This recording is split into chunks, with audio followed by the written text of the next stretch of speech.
The hospital at 2 in the morning smells like iodine, industrial floor wax, and something underneath both of those that your brain stops registering after the third week because your brain, which is a practical organ, decides it isn't worth processing.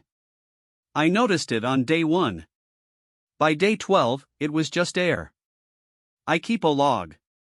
Have since my second year of nursing school, when a professor named Hendricks told me that if I didn't externalize my observations I would either drink heavily or develop elaborate facial tics, and probably both. I was 22. I thought that was funny. It was not funny.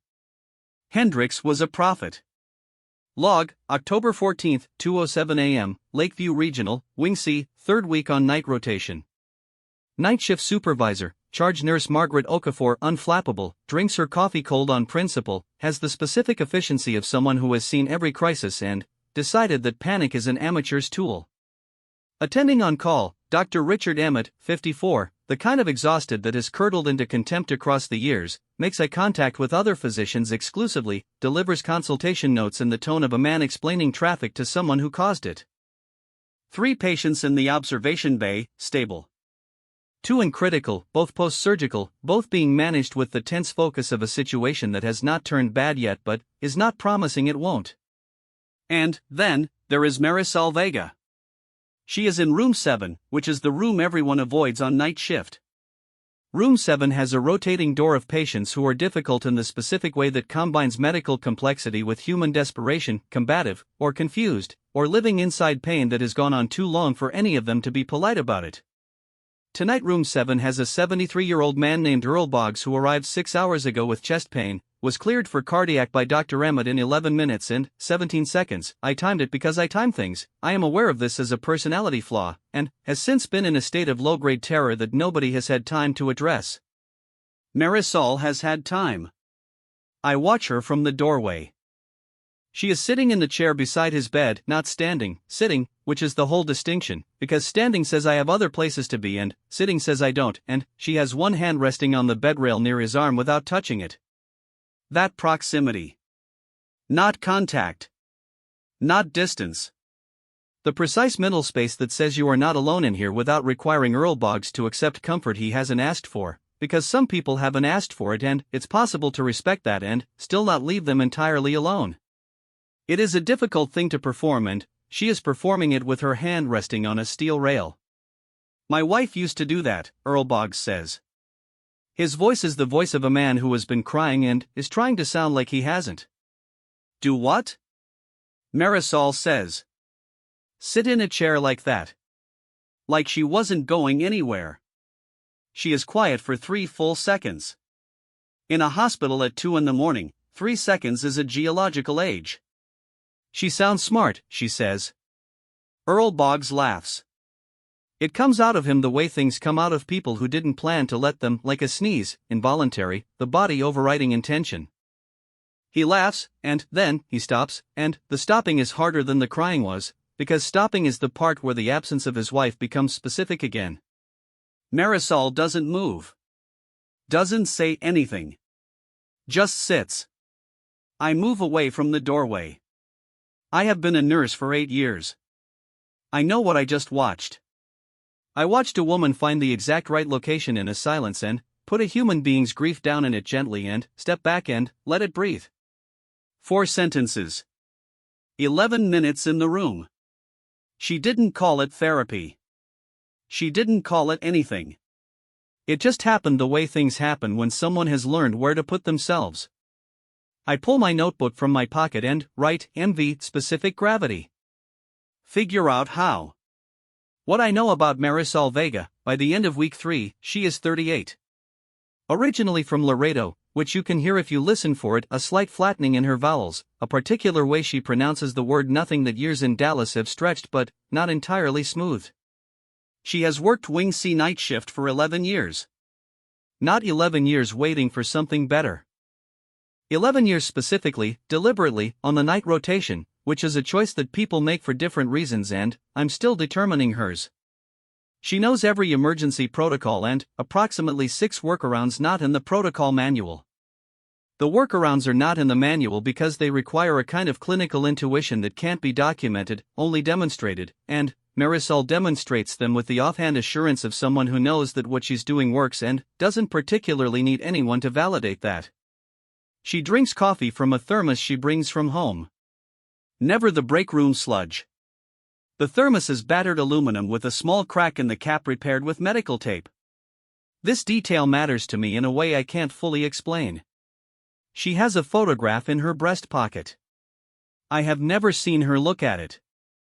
I know it's there because on her second shift I watched her hand go to her chest once, briefly, 1 second, when a patient in Bay 2 coded, and then, her hand came back to the crash cart and she did her job. The touch was not conscious. It was the kind of touch that belongs to the body, not the mind. I know she has a daughter. 9 years old. Named Lucia. I know this because she mentioned it once to Tasha, our nursing student. During a midnight handoff, Lucia would die for those Cheetos, give me that bag before I feel guilty about it, and the way she said the name was the way people say the names of the things that are the center of their gravity. You can hear it. The weight a name carries in someone's mouth. That is everything Marisol Vega has told me about herself in 3 weeks. What she hasn't told me, I've assembled from the wreckage of her interactions with this floor. She correctly flagged a sepsis case that Dr. Emmett had labeled anxious patient, no acute distress. She said that man is dying and, I need someone to act on that, in the tone of someone who has said it many times before and knows the exact percentage of people who will hear her. She redirected a family whose grief had curdled into the kind of directed fury that makes hospital corridors unsafe, did it in 4 minutes, did it without raising her voice, did it by the specific technique of giving people something to focus on that isn't their own helplessness.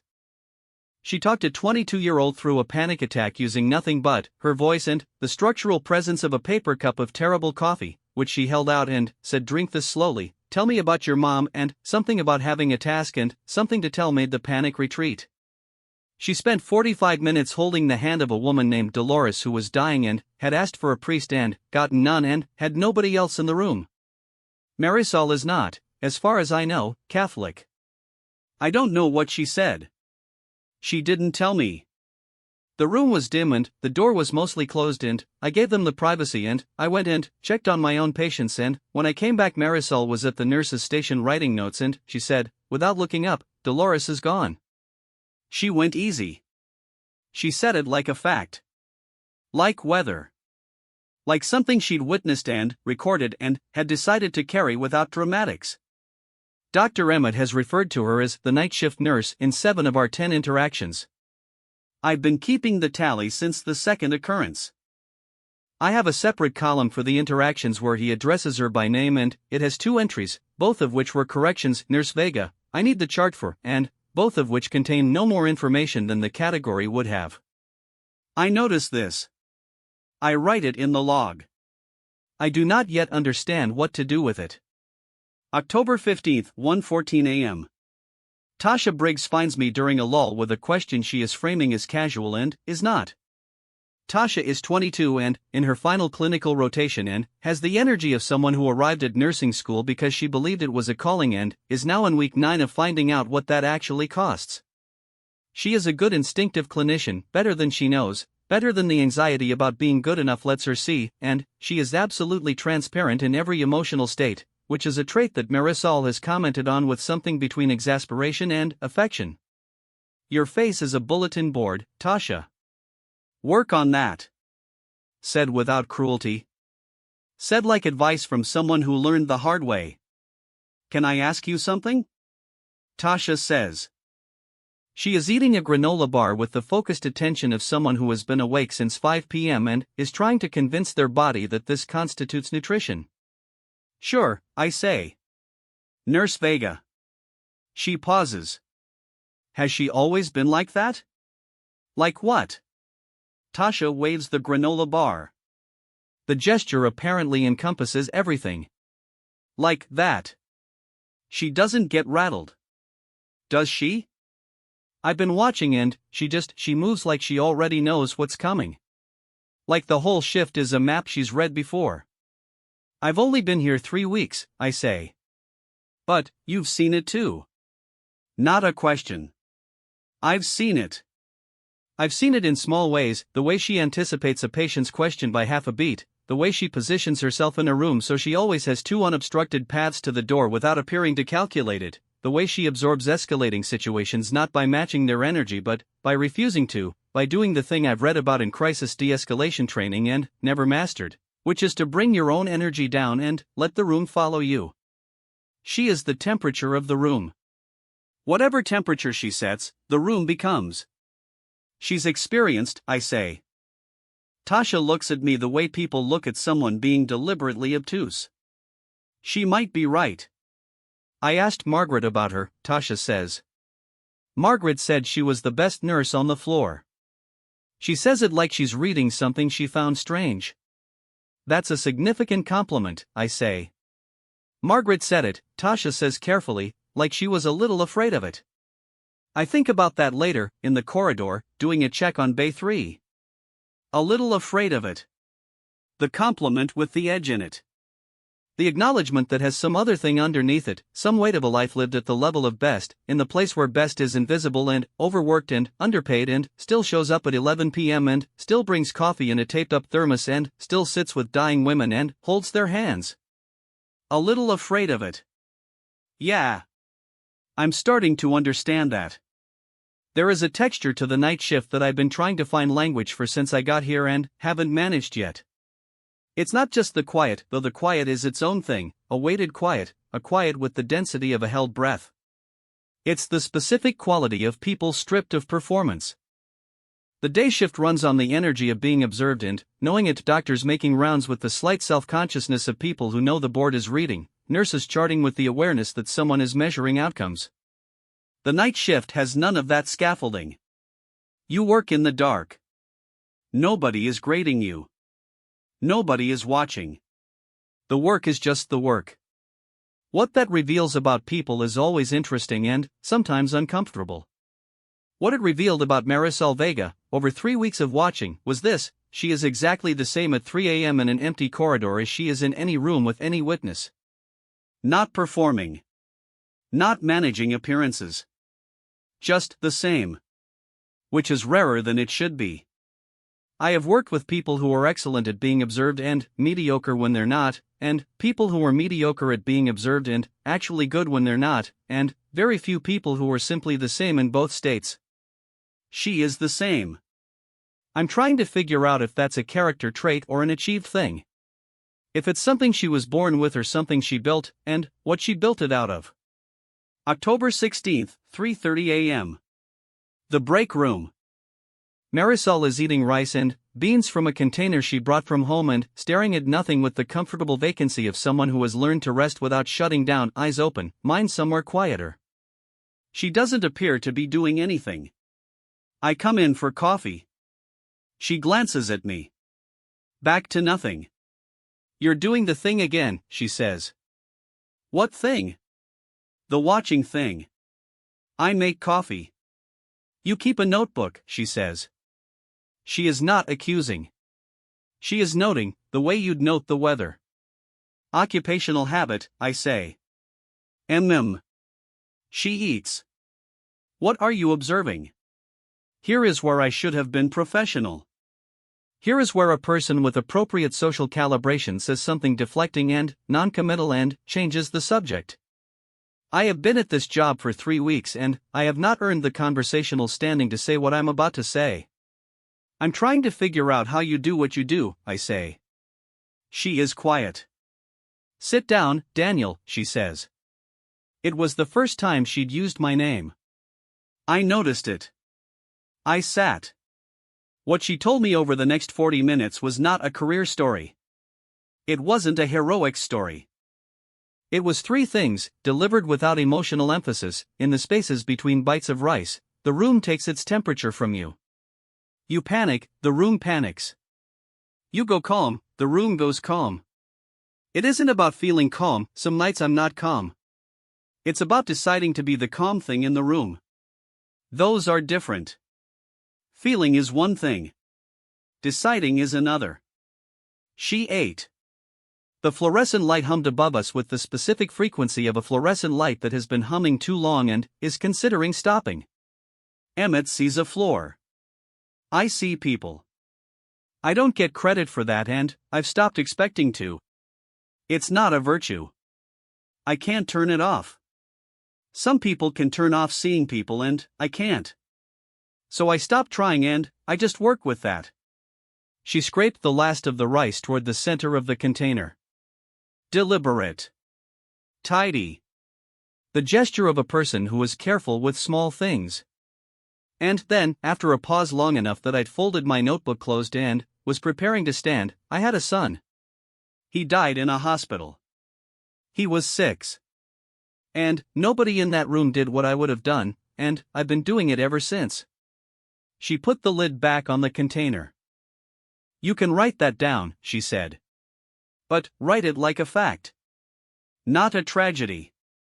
It happened and I'm here and those are the same sentence. I wrote it down. Exactly as she said it. Because what she'd done, in 11 words, was drop the entire weight of 11 years on the table and pick it up again in the same motion and walk out of the break room with it, and I had watched that happen and I did not have any other response except to write it down exactly and honor the fact that she had not asked for my response. I sat in the break room for another 6 minutes after she left. The fluorescent light hummed. I wrote, she gave me 11 words and 11 years and then she left. This is, I think, a portrait of how strength actually works. Not display. Not withholding. Measured delivery of the exact necessary thing, and then move. October 17th. The shift begins quietly. Night quiet has a different quality than day quiet. Day quiet is absence. Night quiet is pressure, it has density, the density of things that haven't happened yet and are calculating their timing. I've worked enough nights to know this. I've never learned to be comfortable with it. Tasha is triaging at the front with Margaret. I'm in the bay, running vitals on a post-op patient named Mrs. Chun who has decided I am her grandson and has been providing unsolicited dietary advice for 45 minutes. She is currently explaining that I should eat more kanji, that kanji is why her husband lived to 91, that it is possible she knows more about blood pressure management than whoever taught me blood pressure management. I am inclined to let her continue indefinitely. Marisol is in room 4 with a new admit. I hear her before I see the situation. Not calling for help, requesting Dr. Emmett. The specific cadence of a person requesting through channels they've stopped trusting but are using anyway because the channels are the channels. I tell Mrs. Chun I'll be back and step toward room 4. She is standing beside the patient William, 37, referred by his GP for hypertensive crisis, with one hand at his wrist and her posture carrying that particular stillness she has when something is happening that she has already processed and is now managing the response to. He's presenting atypically, she says when she sees me. She doesn't lower her voice. The patient is awake and she is not speaking about him, she is speaking with me about a clinical situation and she wants him to be part of it because he is part of it. Heart rate 92. BP 200/110. Left arm pain, onset 4 hours ago, he described it as aching. He's been diaphoretic intermittently. He told me he took 2 antacids this morning for what he thought was indigestion. She looks at me. I don't like this, she says. 2 words that, in her vocabulary, carry the weight of a differential diagnosis. Did you page twice? He wants to observe and recheck in 20. I look at William. He is gray. Not the gray of someone who is sick, the gray of someone whose body has been trying to tell them something for 4 hours and who has been politely declining to listen. He has his phone in his right hand. He has been holding it in the specific way of a man who has been about to make a call and hasn't decided to. Who were you going to call? I ask him. He looks at the phone like he forgot it was there. My wife. Call her, Marisol says. Her voice is exactly flat. Flat like a table is flat, stable, solid, something you can put weight on. It's a good time to have her come in. She turns to me and her eyes say something that her voice is not saying in front of the patient. I go. I find Emmett in the attending lounge. I don't ask, I say. I use the specific tone I've learned from 11 days of watching Marisol use it, not aggression, not deference, just the declarative register of someone stating a situation that requires action. I need you to see William Tarver in room 4 right now. Not a request. A fact that is happening.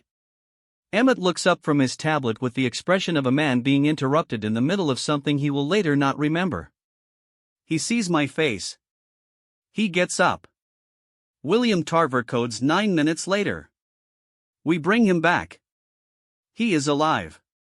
He is alive because Marisol Vega stood at his bedside with her fingers at his pulse and said, "I don't like this," in the specific flat tone that means I know what this is and I need it addressed now. And when the channel didn't respond, she used the backup channel, which was me, which was apparently all the system needed. Emmett writes the incident report at 4:30 a.m. He notes the atypical presentation. He notes the appropriate escalation by nursing staff. He writes, in the line 4, attending nurse, the phrase night shift nursing. I add it to the tally. 8. I stand at the nurse's station and look down the hall toward where Marisol is now doing her post-incident documentation, writing the notes that will document what happened tonight in the specific clinical language that captures the observable facts and cannot capture the thing she actually did, which was know, before the equipment confirmed it, before Emmett arrived, before William Tarver's heart stopped and restarted, she knew. She found another way when the first way failed. She found me. She always finds another way. I write in my notebook, this is the specific tax on being the most competent person in a room that doesn't fully see you. You pay it. You pay it every time. You find the workaround. You do the thing.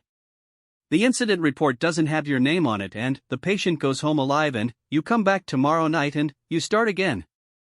And the question I keep coming back to, the one I can't answer from 3 weeks of watching, is, what does it cost? Not the professional cost. The other one. The one that lives in the pocket where the photograph is. At 5:47 a.m., with 40 minutes left in the shift, Tasha finds me at the station. She said something to me, Tasha says. Who? Nurse Vega. Earlier. She is holding an empty paper cup from the coffee machine, not drinking, just turning it. She said the most important thing I'm going to learn isn't in the textbook or the protocol or any training simulation. I wait. She said, learn the room. Tasha pauses. She said every room has a sound before something changes in it. A different quality to the air. Most people never develop the ear for it. She said she learned it the hard way. And she said to develop it the easy way, which means pay attention before something happens, not only during.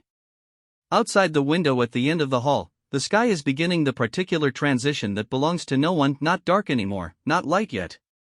The specific gray of 6 a.m. that is its own color and doesn't have a better name than the one I just gave it. I look at Marisol. She is at the medication cart, handwriting the last of her notes with the deliberate attention of someone who has done this 1,000 times and still considers it worth doing carefully.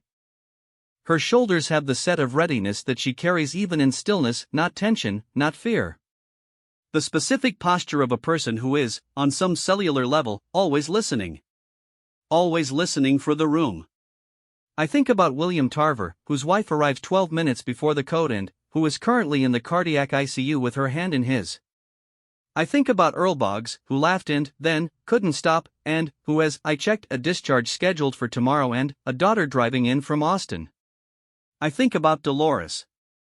I think about the photograph in the breast pocket that Marisol doesn't look at, that her hand finds sometimes without her direction, that lives there the way losses live in the body, present but not constantly addressed, carried but not displayed. It happened and I'm here and those are the same sentence. I close the notebook. The shift ends. I go home. I don't sleep well. I come back. Tomorrow night is the 12th night. And, I don't know yet, standing in the gray October morning with my jacket collar up and the shift change noise beginning behind me, that by the end of the 12th night I will have stopped trying to figure out how Marisol Vega does what she does, because I will have seen it fully, completely, in the specific terrible clarity that only a crisis can produce. I don't know yet that I will write in my log, I was wrong about what I was watching. I don't know any of that yet. I go to my car. I drive home. The sky turns light behind me. The 12th night had a different quality before it started. I noticed it in the parking lot, a stillness in the air that was the wrong kind of stillness, not peaceful, pressurized, like the specific silence of a sky that has made a decision. October doing something October does when it wants to remind you it's capable of turning. I told myself I was being dramatic. I wrote in the log, 10:58 p.m., before I went through the doors, something is off. Can't name it. Probably nothing. I have learned since then to trust the first sentence and stop at the second. Marisol was already on the floor when I arrived. She was at the nurse's station with Margaret, going through the handoff notes from evening shift with the specific attention of someone mining for things the previous shift might have minimized or glossed over. She did this every night. The evening shift tended toward optimism and their documentation, patient resting comfortably, vital signs within acceptable range, no acute changes noted, and Marisol read those phrases the way a translator reads a language she's fluent in, which is to say she was reading for what was between them. They too was more unsettled than they wrote, she said to Margaret. She didn't look up from the chart.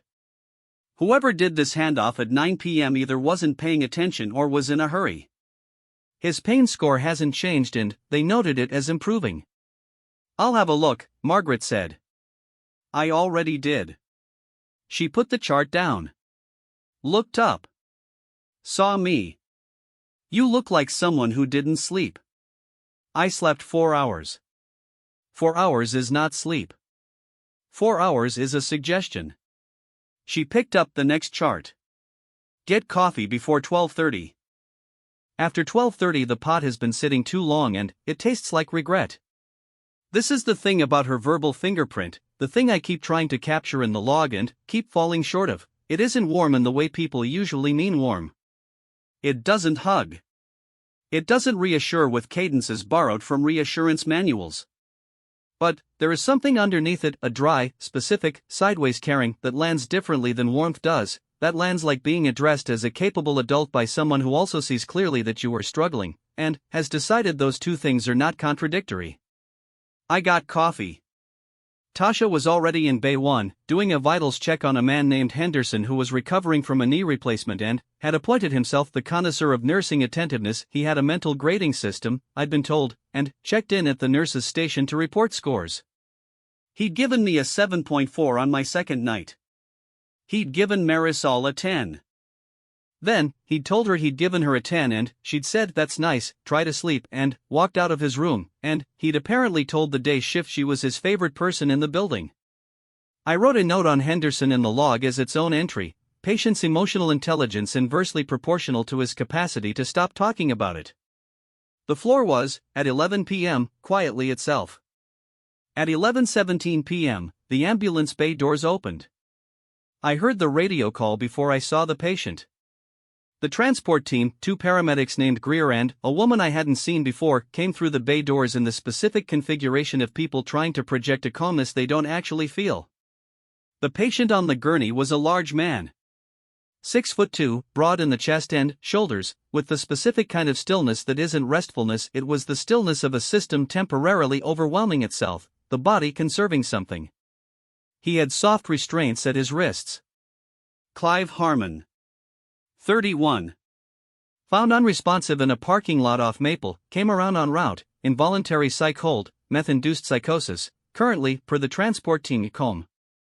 He's been good, Greer told Margaret. He had the tone of a man who was slightly too emphatic about this. Came around about a mile out, a little confused but cooperative. We talked to him, he was coherent. Margaret was looking at the restraints. At the way they were fitted. The expression on her face was the expression of a person doing rapid internal arithmetic. What's his dosage history, she said. Unknown. Couldn't get it from him. No ID, no contacts. BP? 142/93. Elevated but not crisis. Agitation level 1 to 10 when he was found? Greer paused. 7. Maybe 8. Maybe 8. Marisol was at the foot of the gurney. I didn't see her walk over, she was just there, the way she was often suddenly, just where she needed to be, as if she'd calculated the trajectory before she moved. She was looking at Clive Harmon's hands. The soft restraints at his wrists had been applied in the quick, functional way of people who applied them in a moving ambulance and expected the situation to stay manageable. The left wrist was looser than the right. Not dramatically. A centimeter, maybe two. She looked at his eyes. He was looking at the ceiling. His pupils were the specific size of a system still running very hot underneath whatever temporary plateau the body had granted him. His jaw was working in the small repetitive way of someone whose muscles have been receiving signals from a brain running far ahead of any sensible operating speed. Room 6, Margaret told us. I want him on the monitor immediately. Dr. Emmett is on call. Marisol said nothing. She walked beside the gurney to room 6. I followed. Room 6 at 11:30 p.m., Clive Harmon on the bed. Left restraint retightened. Marisol did it herself while the transport team was doing the handoff paperwork, quietly, without comment, in the 2 minutes between the gurney arriving and Dr. Emmett walking in. Emmett glanced at the chart, glanced at the monitor, asked 3 questions in the specific register of a physician performing a mental status exam as efficiently as physics permits. Oriented to person, place, time, he said. His name, Harmon said. His voice was lower than I expected, deep in the chest. That's it. Okay, Emmett said. That's fine. We're going to monitor you, make sure you're stable. Any pain? Chest, Harmon said. Earlier. Currently? No. Emmett wrote something. We'll do an EKG. Nursing will take care of you. He looked at the monitor one more time, nodded at nothing in particular, and walked out. The door swung shut. Marisol stood at the bedside. Harmon was looking at the ceiling again. His hands were doing something she couldn't quite see, a micro-movement, fingers against the wrist restraint, not tugging, just feeling. The way a person feels a door to see if it's locked. Clive, she said. He looked at her.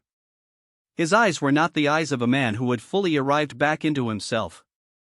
There was someone in there, but the someone was at the far end of a very long corridor. You're at Lakeview Regional, she said. You've been here about 15 minutes.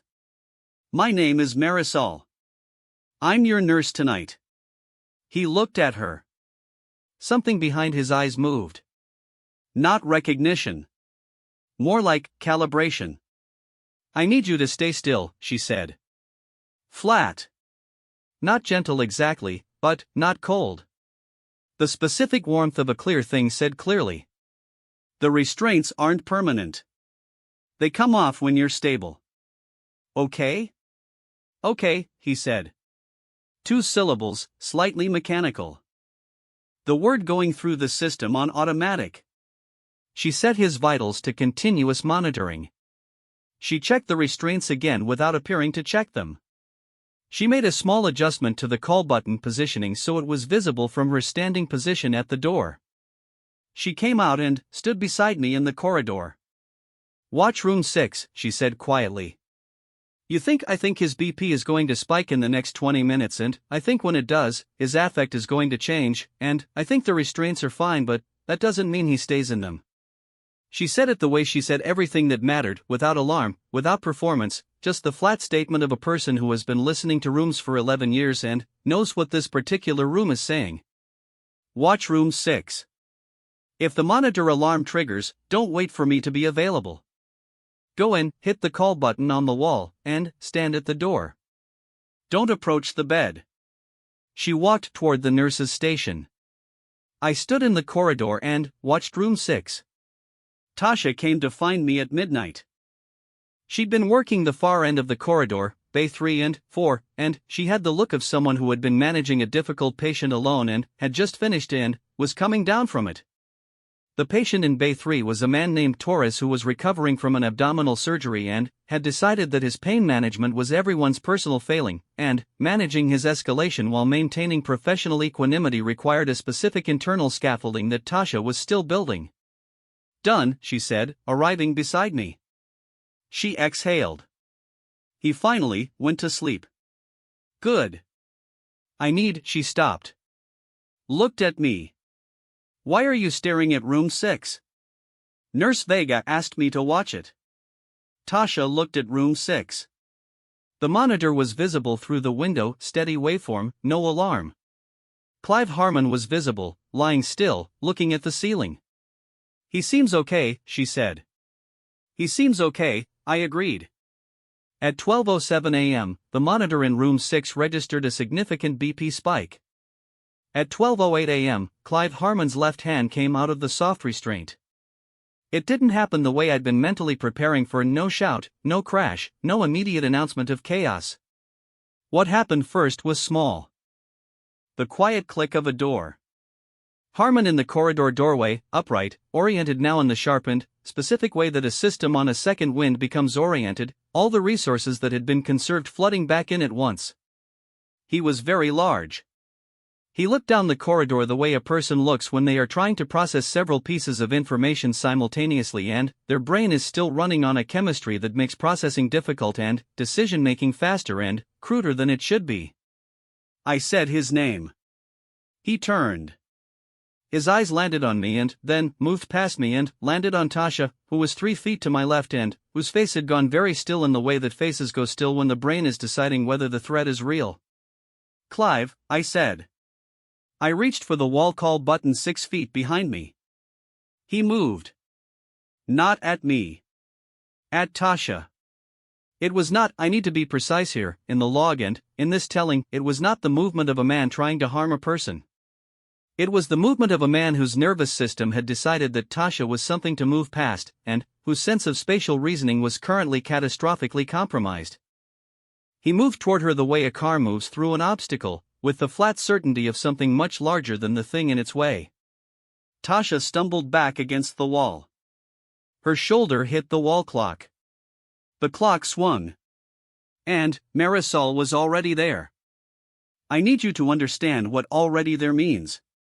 The nurse's station is 30 feet from room 6. Between Marisol noticing on the monitor that Harmon had moved from his bed, the waveform going to artifact the way it does when a patient dislodges leads, and her being in the corridor, no more than 8 seconds passed. She was moving before the monitor finished alarming. She was moving before I'd processed what I was seeing. She came around the corner of the nurse's station and down the corridor in the flat, efficient run of someone who was not performing urgency but is in it, and she put herself between Tasha and Clive Harmon with the specific deliberateness of stepping into a doorframe, not confrontational, not aggressive, but absolutely there, absolutely occupying the space, making her body into the fact of herself. She was 5'3". He was 6'2" and 190 pounds and running on a neurochemistry that had his heart at 170 and his pain threshold somewhere south of the floor. She did not flinch. Clive. Her voice was not raised. I don't mean she was quiet. I mean she calibrated it, not a whisper, not a shout, but the specific volume that cuts through elevated neurological noise, the volume that says I am addressing you and only you and I need you to receive this. Clive. Stop. Look at me. He stopped. Not because he was docile. Not because he was rational. Because something in that voice landed. Something in the specific frequency of a woman who has been the calm thing in the room for 11 years, who has practiced being the thing the room orients to, reached something in him that the meth and the cortisol and the confusion hadn't entirely swallowed. He stopped. He looked at her. You know where you are, she said. Still flat. Still even. One sentence at a time. You came in sick. You're in the hospital. You got up too fast and got confused. I need you to come back to your room with me. He was looking at her. Something behind his eyes was going through a process I couldn't track, some system running the available information against available memory, trying to reconcile what the present moment was with what his brain was currently telling him it was. He took a step toward her. She did not move back. This is the part I've replayed most often. This is the part that my brain returns to when I am trying to understand exactly what I watched. She did not move back. She stood there in the way that a wall stands there, not aggressive, not threatening, just absolutely present, absolutely certain of where it is, and she let him come close enough that she could put one hand on his forearm. Not gripping. Just contact. The same thing she'd done with Earl Boggs's bedrail, the same exact proximity science. I am here. You are not alone. Come back. He looked down at her hand. Okay, he said. The word coming from further away than before. The word coming from whichever part of him was still inside himself. Okay, she said. Come on. She walked him back to room 6 with one hand on his forearm. I am telling you this in the sequence I experienced it, which means I am telling you the parts one saw and not the parts one didn't. I didn't see what happened in room 6 before she got him seated on the bed again. I was in the corridor with Tasha, who was sitting against the wall on the floor because her legs had made a decision without consulting the rest of her, and I was doing the work of being the stable thing she needed, which meant not talking much and just being there. I heard Marisol's voice from room 6. Low, continuous, even. The specific rhythm of a voice that has decided what it is doing and is doing it. I heard him say something I couldn't make out. I heard her say, I know. I know. You're all right. 3 words she uses with patience. 3 words she delivers without sentiment, without performance, like something passed directly from one person to another with no packaging around it. You're all right. Not a promise. An assessment. The clinical voice making something human out of a fact. Margaret arrived 30 seconds later with security. Dr. Emmett arrived 90 seconds after that. By the time Emmett walked into room 6, Clive Harmon was seated on the bed, breathing hard, and Marisol was adjusting his restraints with the specific calm efficiency of someone who has already done the difficult part. Emmett looked at the room. He looked at Marisol. He opened his mouth. She spoke first. He self-extricated from the left restraint due to inadequate initial fit during transport, she said. BP spike at 12:07 preceded the event. He was disoriented, not aggressive, he needed redirection, not physical intervention. He's cooperative now. I'd like to upgrade his monitoring protocol and I'll need an order for 8 even if agitation escalates. She looked at Emmett. And I need you to note in the chart that I flagged the restraint fit on admission. Emmett was still. The transport team's application was, he started. I corrected it at admission, she said. I needed noted that I flagged it. A specific silence. The specific silence of a person who has heard something that requires recalibration and doesn't yet know what to do with the recalibration. I'll note it, Emmett said. She handed him the chart. She walked past him, past security, back into the corridor, and came to stand beside me and Tasha. She looked at Tasha.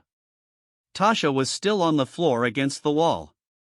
She had her knees up and her arms around them and she was doing the breathing exercise that people do when their body has had a significant adrenaline event and the adrenaline is now subsiding and taking everything with it on the way out. Marisol sat down on the floor next to her.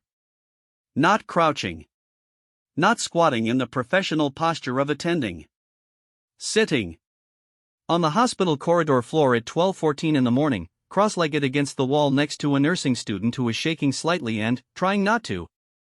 You're okay, she said. Tasha made a sound that was trying to be agreement. He didn't hurt you.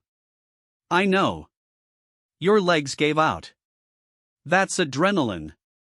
That's your body doing what it's supposed to do. A pause. The shaking is normal. Let it happen. Tasha shook. She let it happen. I stood in the corridor and I did not know where to put myself and so I just stood there. After maybe 2 minutes, Tasha said, in a voice smaller than I'd ever heard from her, How did you do that? He was big, Marisol said. He was confused. There's a difference. She said it without dismissing Tasha's fear. She said it as a piece of information. Confused people need an anchor. Something specific to orient to. I gave him something specific to look at and something specific to hear and something specific to feel. 3 anchors are usually enough to get someone back into themselves. Tasha was quiet for a moment. Were you scared? She said. A pause. And here is the moment. Here is the thing I've been circling, the thing I've written 7 different versions of in the log trying to get it right. Marisol didn't answer immediately. She sat against the wall and she was quiet for a moment that was longer than her usual moments, and her hand went to her breast pocket. That touch. The photograph. 1 second. Her hand pressed flat against her chest, against the pocket, against whatever lived in that pocket that she never looked at and always seemed to know was there. Yes, she said. Not of course I was scared, anyone would be. Not a little, naturally. Just, yes. The single syllable of a person answering honestly because they've decided the person asking deserves honesty. Yes. And I was going to do what I did anyway. She removed her hand from her pocket. That's what it is. It's not that you're not afraid. It's that you decide what you're going to do before the fear has a chance to make the decision for you. Tasha was still shaking. But she'd put her legs out in front of her. Marginally more relaxed. The shaking subsiding into something more like tiredness. I thought you weren't going to move back, Tasha said. When he came at you. I thought you were going to hold that ground and I thought I wasn't moving back, Marisol said. How did you know he wouldn't? I didn't.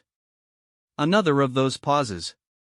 I made the best assessment I could with the information I had in the time I had, and I acted on it. She looked at the wall in front of her. The corridor wall, scuffed at knee-height in the specific way of hospital corridors that have had too many gurneys through them. And then, she said something I didn't expect. His name was Marco, she said. She said it without transition, without setup, and with the specific flatness of someone saying something for the first time and having decided that this is the only way to say it. My son. He died in a room in a hospital and nobody in that room moved fast enough. Nobody put themselves in the way of what was happening. She was still looking at the wall. I think about that a lot, actually. Whether somebody moving faster would have, I don't know.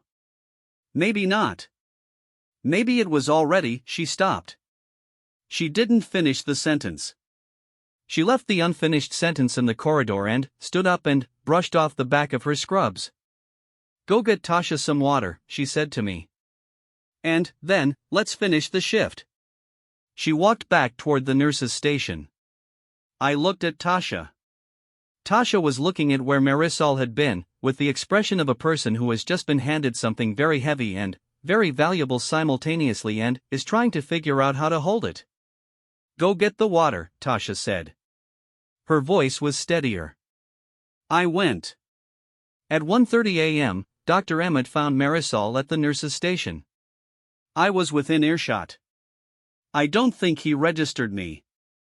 He stood at the corner of the station and he looked at her and she looked at her chart and she did not make it easy for him, which I noted, which was a small thing I was grateful for.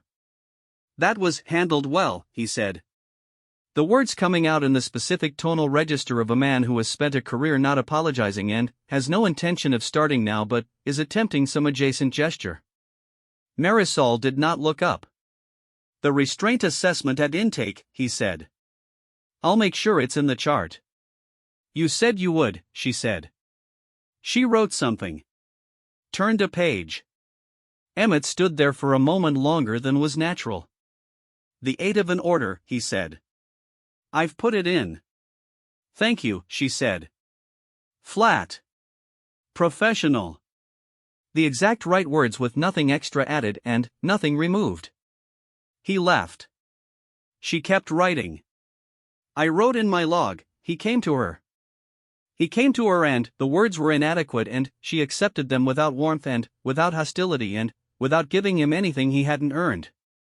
This is also what strength looks like. Not the dramatic version. The daily one.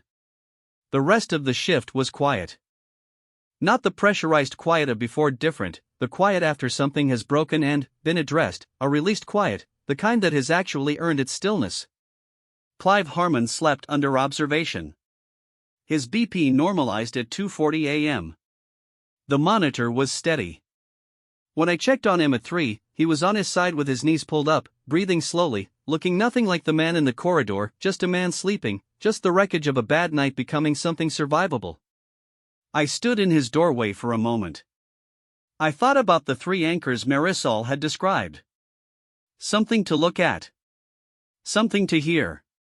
Something to feel. 3 points of contact with the real, when the real has become difficult to locate. I thought about the hand pressed flat against the breast pocket. I thought about Marco.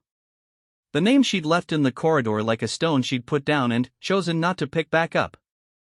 Not because she was done with it. Because she had decided the corridor floor was where it belonged, in that particular moment, in that particular company. I went back to my patients. I went back to the work. The shift ran until 6. And, in the last hour of the shift, something happened that I am saving for the last thing, not because it was dramatic, but because it was the opposite of dramatic, and because the opposite of dramatic is sometimes the truest thing there is. That comes next. The floor always finds its rhythm again. This is something I've learned across 8 years and 11 hospitals and 3 states and 1 resignation letter and 1 job I should have resigned from and didn't. The floor always finds its rhythm again. Crisis is a specific disruption, not a permanent state, and the machinery of a working hospital has a kind of gravitational pull back toward its own operating tempo. You can feel it happening within 20 minutes of a significant event. The machinery reasserts itself. The rhythms come back. At 1:45 a.m. on October 18, Lakeview Regional's Wing C found its rhythm again. It went back to the hum of monitors, the quiet footsteps in the corridor, the occasional low voice, the specific mechanical heartbeat of a place that keeps going because people need it to. Clive Harmon was stable and asleep in room 6. Dr. Emmett was in the attending lounge writing orders. Margaret was at the nurse's station in the posture of a woman who has absorbed a crisis and is now engaged in the administrative act of deciding what paperwork requires doing first. Tasha was at the water fountain at the end of the hall, drinking water and staring at the wall as if the wall contained specific information she was processing. And Marisol was in room 7. Of course she was in room 7. Room 7, tonight, had a new patient, a 61-year-old woman named Ruth Abernathy, admitted around midnight while the corridor was still processing what had happened in it. Ruth had come in with an infection that had been developing for 10 days and had finally gotten loud enough that her daughter had overridden Ruth's insistence that it was nothing and brought her in. Ruth had the affronted dignity of a woman accustomed to managing her own problems who had been managed into a hospital gown, and she was sitting in her bed with her arms crossed and the expression of someone who has decided to be inconvenienced vocally. Through the window I watched Marisol sit in the chair beside Ruth's bed. The same chair. The same posture. The same proximity, hand on the bedrail, close but not touching. Ruth was talking. Marisol was listening with the specific quality of listening she had, which was not the listening of someone waiting for the talking to stop but the listening of someone actually receiving what was being said and deciding what it meant. After a while Ruth's arms uncrossed. Then, she laughed at something Marisol said. Then, she looked out the window at the October dark and her face became quieter, and Marisol let the quiet be what it was. I moved away from the window. I had been watching her do this for 12 nights and I was not going to figure out how she did it by watching more carefully. Some things don't reveal their mechanism under observation. Some things reveal themselves only once you stop trying to analyze them and start just being near them long enough for them to change you. I wrote in the log, stop watching. Start learning. Then, I wrote, there's a difference. I think I understand that now. At 2:15 a.m., I found Tasha at the nurse's station, filling out her portion of the incident documentation. The incident report for the Harmon event required multiple contributors, transport team statements, attending physician assessment, nursing staff account. Tasha was on the documentation list because she had been physically present. She was writing with the careful specificity of a person who has decided to tell the truth as precisely as the form allows. She looked up when I sat down. How are you doing? I said. I'm fine, she said. Then, after a beat, I'm not fully fine. But, I'm okay enough. She looked back at the form. She stopped. Tried again. I keep going over it. What I would have done. What I didn't do. I just stood there. He came toward me and you froze. Your nervous system made a reasonable decision. Nurse Vega didn't freeze. Nurse Vega has 11 years and something else I don't know the right word for yet. I looked at the form in front of me. You're 22. You didn't freeze because you're a coward. You froze because you had half a second and your body needed 3. Tasha wrote something. Crossed it out. She sat on the floor with me, she said. Did you see that? She sat on the floor. Her voice had something in it I couldn't quite name, not sentimentality, something more like shock at the precision of a kindness that had been exactly the right thing. She could have stayed standing. Crouched down. But she sat. Like she had nowhere else to be. She probably did have somewhere else to be. I know. That's what I mean. She capped her pen. Uncapped it. She sat on the floor at 12:15 in the morning because I needed someone at eye level with me.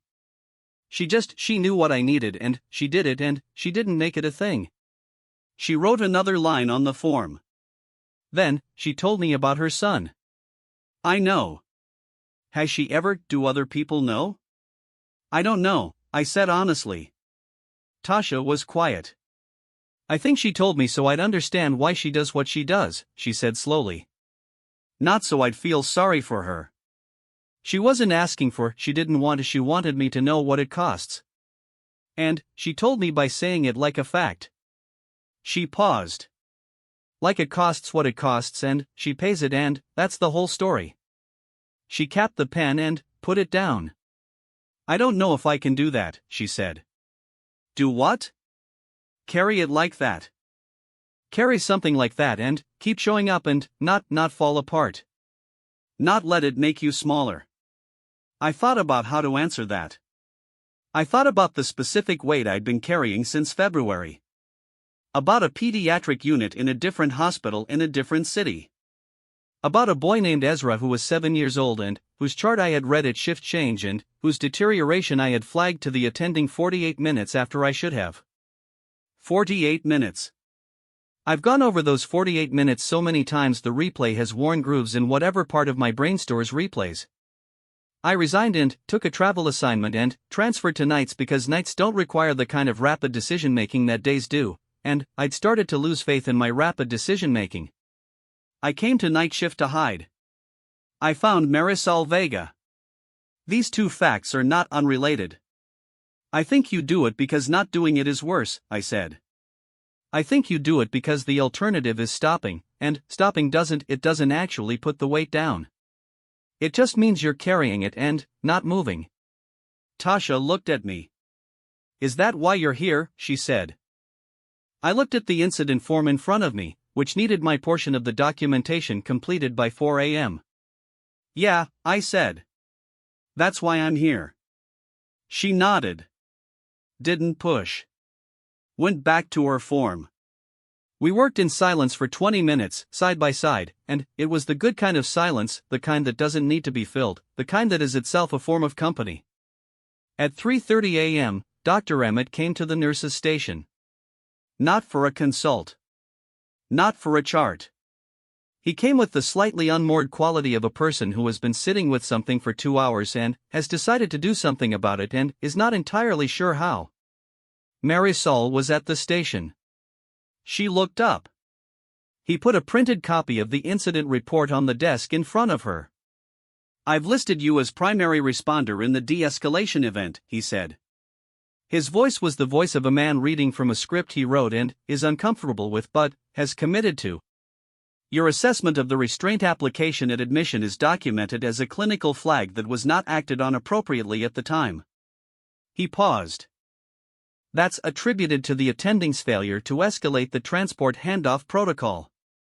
Marisol looked at the paper. That's accurate, she said. Yes, he said. It is. He stood there for a moment in the way that people stand when they have finished saying what they came to say and are waiting to see what the landing is. Marisol said, "Thank you, Dr. Emmett." Not warmth. Not forgiveness. Not the kind of graciousness that asks the other person to feel good about what they've done. Just the professional acknowledgement of a fact correctly recorded, delivered in the tone that is appropriate for facts correctly recorded. He nodded. Left. She looked at the paper for a moment longer. Then, she filed it. I watched her file it and, I thought, this is also the work.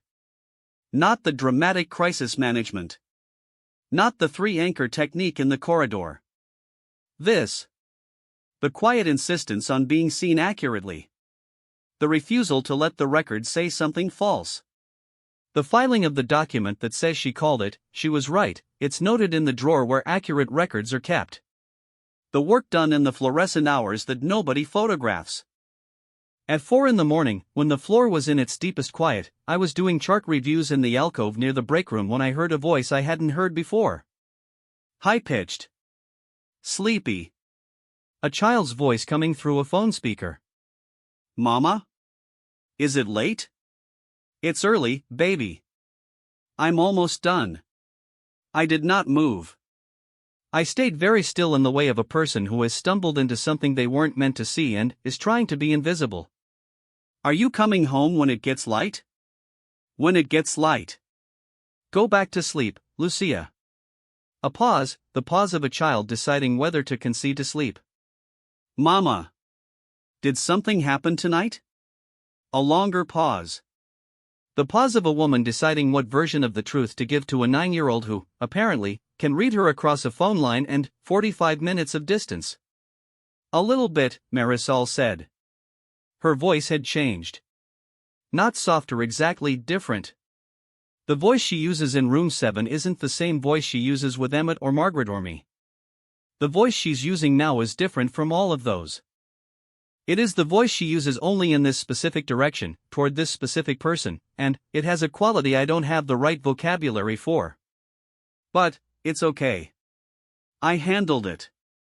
You always handle it. Go to sleep, Lucia. Okay. Mama? I made a card. Yeah? For your pocket. I'm going to give it to you when you get home. So you have a new one. Another pause. This one longer than the others. This one doing something else entirely. Okay, baby, Marisol said. I'll look at it when I get home. Love you. Love you. Sleep. I heard the call end. I heard the specific silence of a phone screen going dark. I stayed in the alcove. I wrote nothing in the log. This one I was keeping for myself, not as data, not as observation, not as a piece of the taxonomy I'd been building. Just as something I was going to hold and not analyze and not explain, because some things don't need explaining. The photograph in the breast pocket. Not the same photograph for 11 years. A card. From Lucia. Changed out, maybe, as Lucia's cards changed. As Lucia grew and the art improved and the handwriting went from crayon to pencil to something more deliberate. The new one waiting at home, the current one in the pocket, the touch that happened without intention when the room got hard. I'll look at it when I get home. Not I look at it when things get hard. Not it helps me through the difficult moments. Just, when I get home. When the shift is done and I'm in a different space. When I'm not being the calm thing in the room and I can be whatever else I am. There was a discipline in that. A boundary around it that was also a form of care. Keep the two things separate so you can fully inhabit each of them. Be the nurse until you're not the nurse. Be the mother when you're home. I had not been good at that. I had let the thing with Ezra follow me into every room I'd been in since February, had carried it into day shift and night shift and the resignation and the transfer and 3 weeks of standing in a corridor watching a woman who appeared to have figured out something I hadn't. She hadn't figured out how not to carry things. She'd figured out where to put them down. The difference was the whole thing. At 5:50 a.m., with the shift almost done, Margaret called us all to the nurse's station. Not unusual. Margaret did a brief end-of-shift gathering when the night had been significant, a kind of informal debrief that wasn't on any protocol schedule and wasn't documented anywhere and was simply a thing she did because she understood that people needed the space to put down what they'd been carrying for 7 hours before they walked out the door. The four of us, Margaret, Marisol, Tasha, me. Margaret looked around at each of us. She had the expression that I'd come to recognize as her version of warmth, not sentimental, not performed, just present. I see you. We did the night. We're all still here. Harmon is stable, she said. His tox screen came back. He'll need a psych consult in the morning. Dr. Emmett has arranged for an attending from psychiatry to come in at 9. She paused. The incident report has been filed accurately. A beat.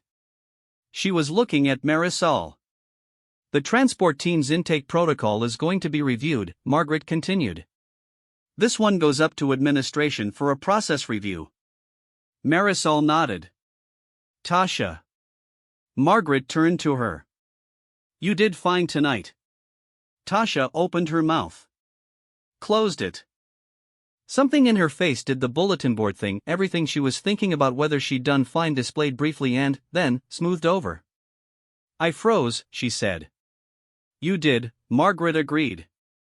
And, then, you didn't. Both of those things happened. She said it the way you say the weather, factually, without judgment. The second one is what matters for the record. Tasha looked at the floor. Then, back up. Something resolving in her face. I want to learn the de-escalation protocol, she said.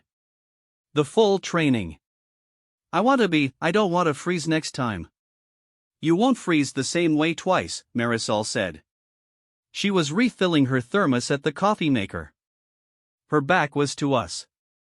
You'll freeze a different way.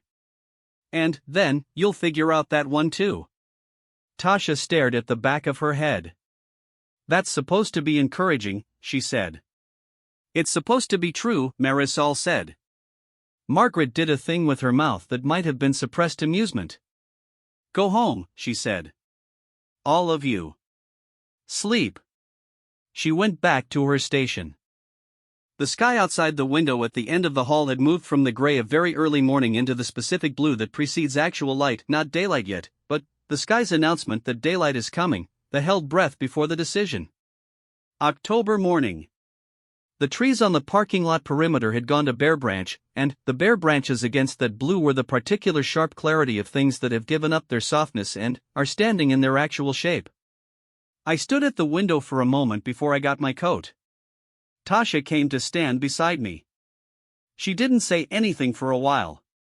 We stood at the window together in the aftershift quiet that is its own particular country, neither here nor there, exhausted past the edge of sentimentality into something cleaner. I'm going to come back, she said. Eventually.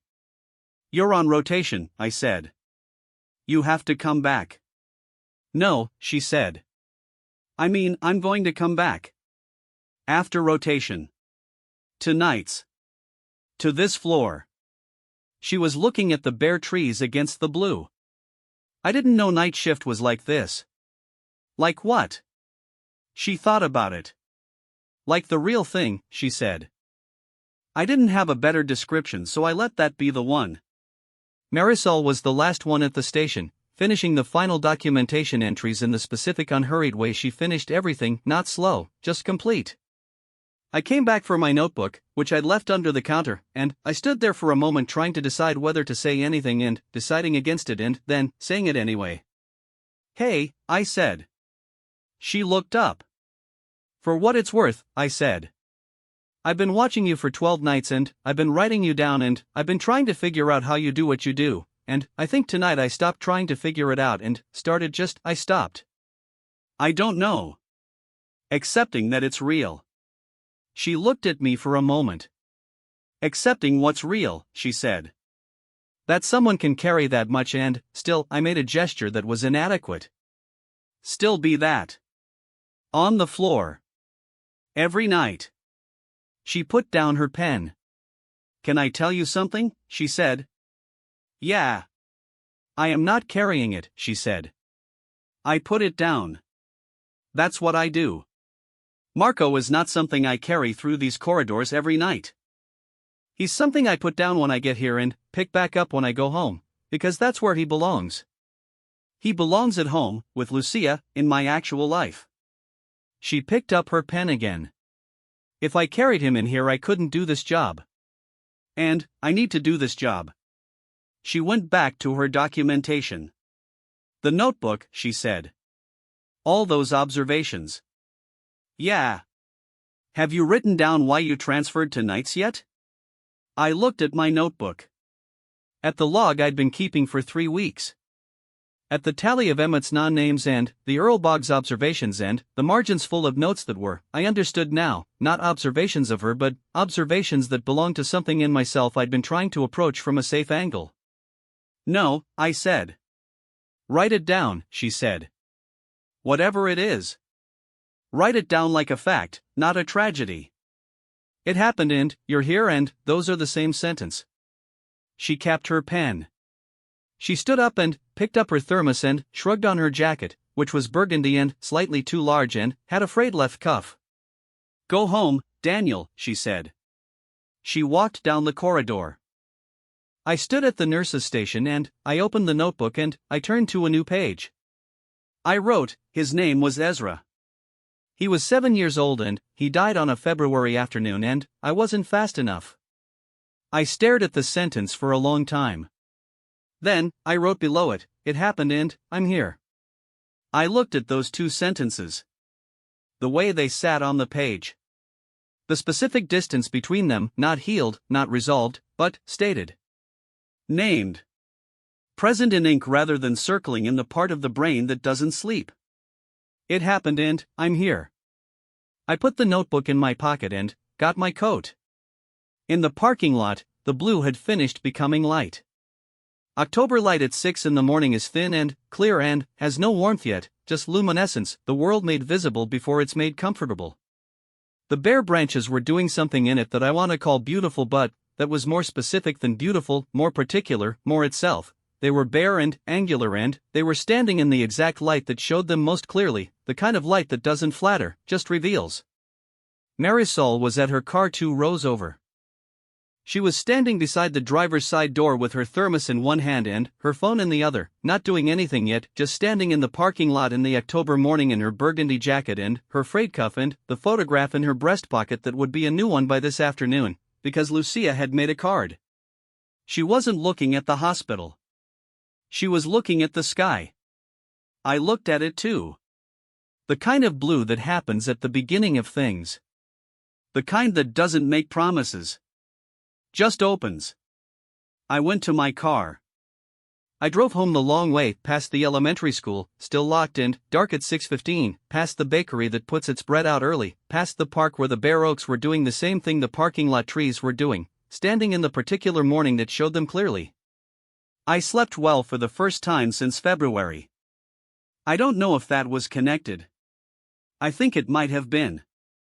In the log, the last entry for October 18th, I wrote, she said, I put it down. She said it and I think I believe it and I think I don't know yet what that means for me but I am writing it down like a fact and waiting to find out. 12 nights. This is what I learned, strength is not the absence of carrying. It's the knowledge of where to put things down. She knows. She has known for 11 years. She knows the weight and the specific shelf for it and the door that closes and the door that opens. She knows the corridor and the room and the floor and the way the fluorescent light hums and what it costs and what it gives back. She knows. And she comes back. And she comes back. And she comes back. 6 weeks later, Tasha Briggs accepted a full-time position on Wing C night rotation.